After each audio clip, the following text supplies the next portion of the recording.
अनेक जन्मर तप फले साधु संग मिले।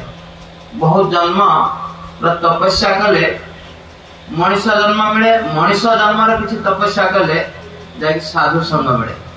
कहीं ना आमे ये जगत रे देखी थिबे सब समय भगवान अछंती रही थिले एवं रही थिबे।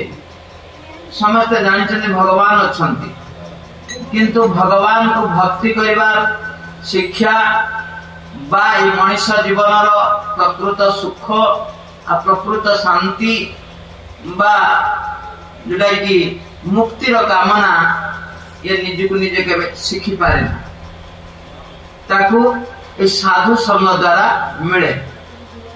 ए साधु संग नहेले जीवनटा मन हुए ना। जदि से साधु संग न करी भक्ति करुची भगवान का सेवा पूजा करुची किंतु सेटा तार परफेक्शन मिलबो नाही। कारण सेठी पई भगवान कृष्ण निजे चैतन्य महाप्रभु को अवतार आसी कहउचंती नदिया नवद्वीप रे आविर्भूत हेले। तबे से दिन से उड़ीसा माटर रहिले एवं शिखौचंती आश्रय करिया भजे कृष्ण तार नाही तेजे आसव मरे कारण। तमाने से कहउचंती केही जने जदि आश्रय करी कि साधु गुरु को आश्रय करी भजन करे तबे निश्चित भाव रे से मो पाखु आसी पारिबो बा मते प्राप्ति हे पारिबो।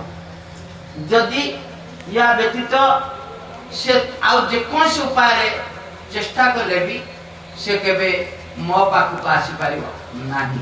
मरे अकारण जीवन चली जीव अर्थात ता जीवनटा मनीष जीवन जो पाइला दुर्लभ जीवन सेटा बेकार हो जीव। ए मनीष जीवन दुर्लभ एथिपाई कहाउची ना ए मनीष जीवन सेथिपाई कहाइची। भागवत रे कहउचंती दुर्लभम मानुषम जन्म देहि नाम क्षणभंगुर तत्रापि दुर्लभम मन्ये वैकुंठ प्रिय दर्शने।